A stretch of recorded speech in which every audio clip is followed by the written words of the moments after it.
This is 11.3, the integral test and estimates of the sums.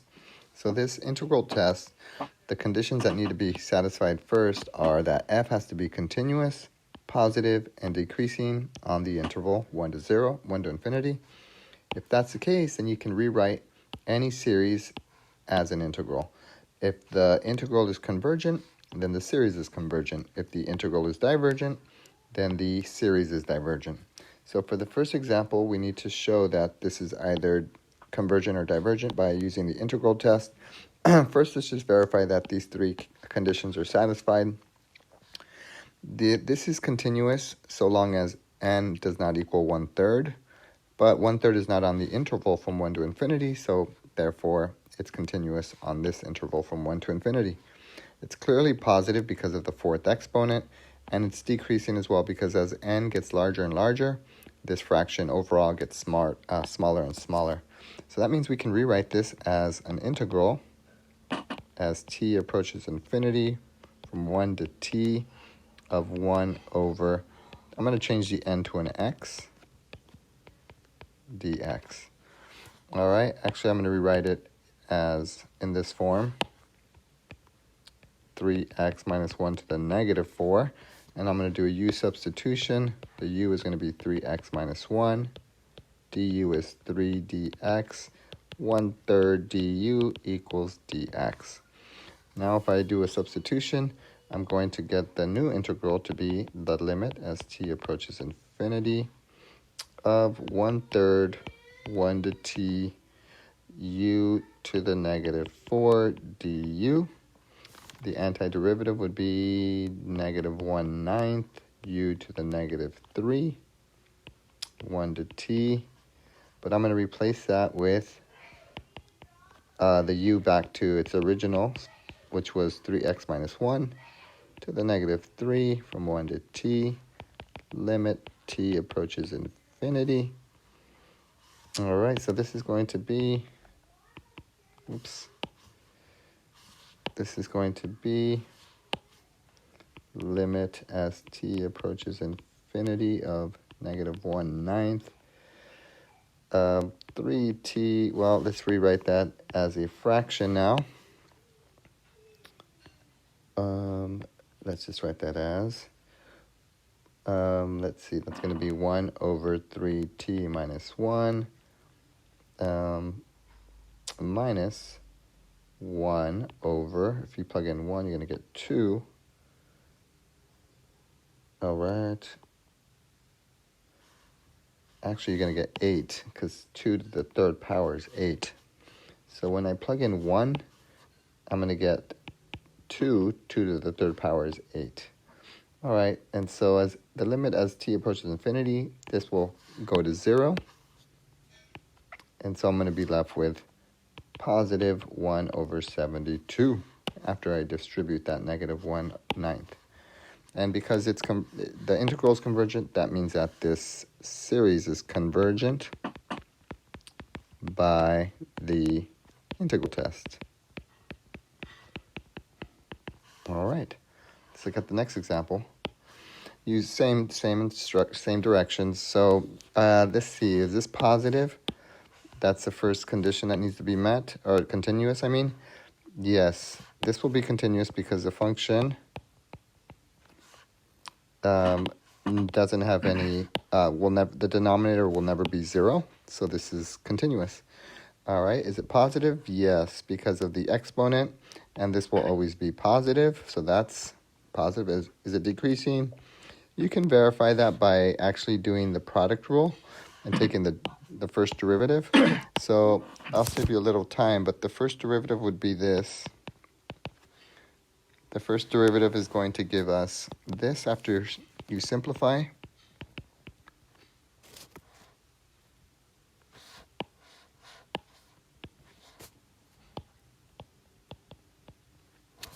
All right, so that's the first derivative. You can verify that. You can use either the product or the quotient rule. And we need it to be decreasing, which means we need it to be negative for n, for the interval 1 to infinity, which it is, because when for x greater than 1, this will be positive, this will be positive, and for x greater than 1, this will be negative, which makes the entire thing negative. So positive, positive, negative. Therefore, this is decreasing on the interval when 1 to infinity. All right, or on the interval. On interval. All right, so now we can apply the integral test. So let's do that. So we got n. I'm going to change that n to x. It's just easier for me to work with x's than it is n's. X squared over e to the x cubed dx. This is going to be another substitution. U substitution, x cubed. Du is 3x squared dx. So 1/3 du equals x squared dx. So now we can rewrite this integral. It's going to be, that's going to be e to the negative u du. All right, so if you take the antiderivative, it's going to be negative 1/3 e to the negative x cubed 1 to t, limit as t approaches infinity. All right, so plugging in the t, that's going to be negative 1/3 e to the negative t cubed plus 1/3 e in the denominator, and the limit as t approaches infinity. Because of this negative exponent, this term is going to go to 0 as t approaches infinity, and you're left with 1/3e,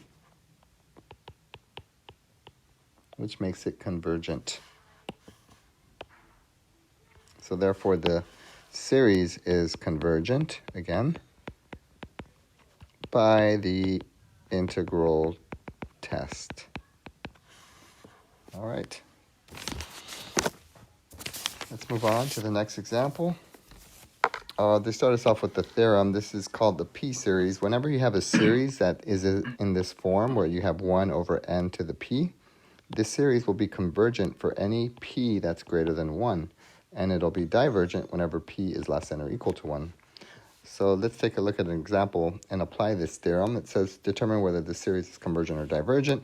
Well, as you can see, it's in this form. If you rewrite it,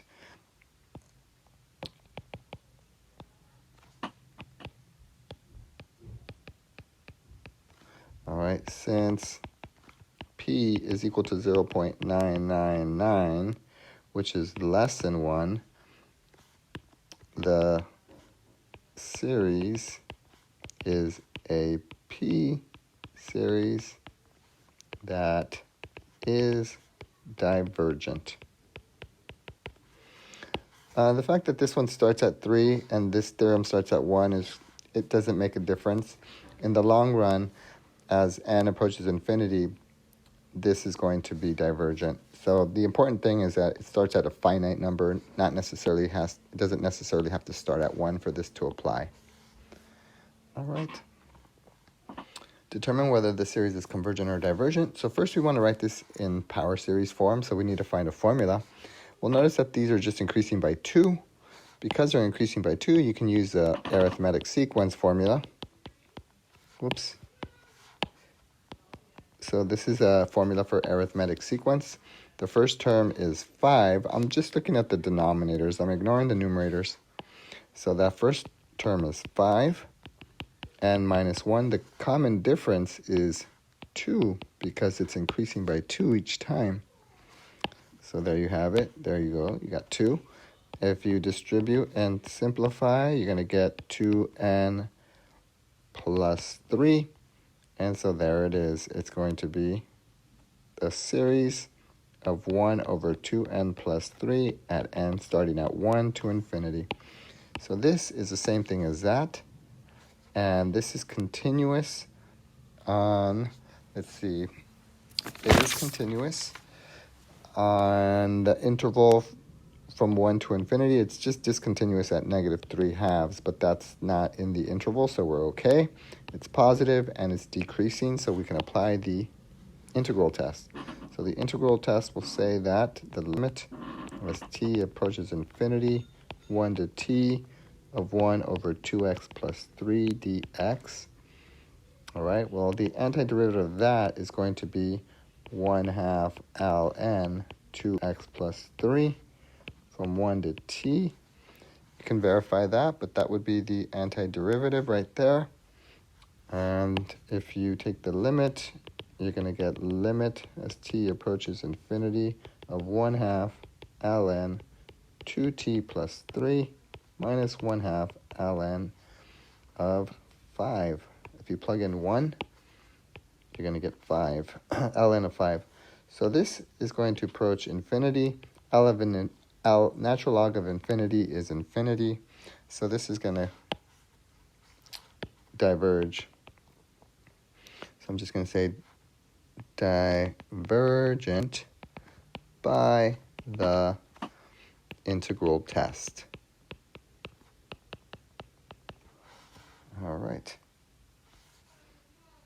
All right, this will be the last one. So let's see. This one is going to require a little bit of work, but for the sake of these kind of problems, if you want to just type this function into desmos.com, you can see that it's decreasing.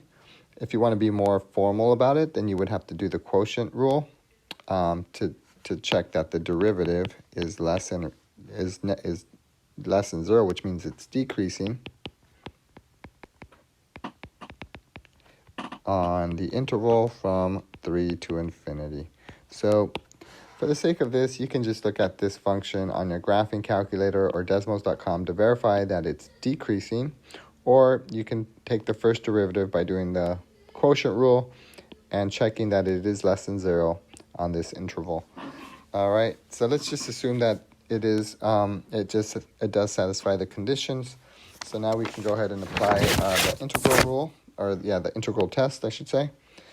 And the other thing you would have to do is you would have to divide this fraction into two separate fractions by using partial fractions.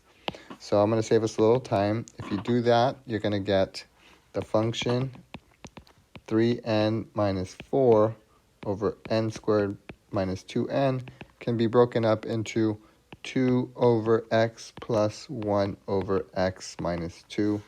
Just have to change this to an x. So that's partial fractions. Therefore, we can go ahead and rewrite this as, this is actually an easier way to see that it's positive and decreasing and continuous on the interval. Instead of doing this, which is a lot of work, never mind, don't do that. Just do the partial fractions, and this clearly is continuous. It's not continuous at 0 or at 2, but luckily our n starts at 3, so it's continuous on the interval that we need it to be, which is 3 to infinity. And it's positive for the values from 3 to infinity.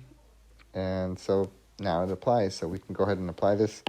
So it's going to be it's going to be 3 to infinity, or 3 to t, as t approaches infinity, of 2 over x dx plus 3 to t, 1 over x minus 2 dx.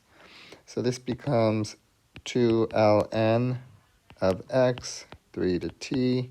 This becomes ln x minus 2, 3 to t, absolute values.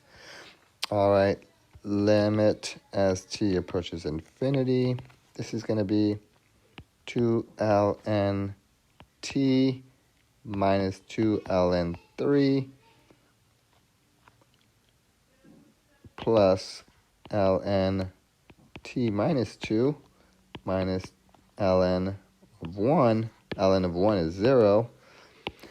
As t approaches infinity, this is going to go to infinity, this is going to go to infinity, and that's just a constant. So this is going to be divergent. So divergent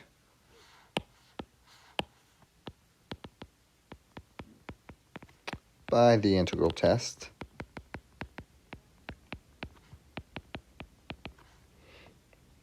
Okay, this last one, you don't have to do this one. I'm not going to give you anything like this on a test or a quiz. You're going to have to do integration by parts, and it's too much work, and so we're gonna skip that one.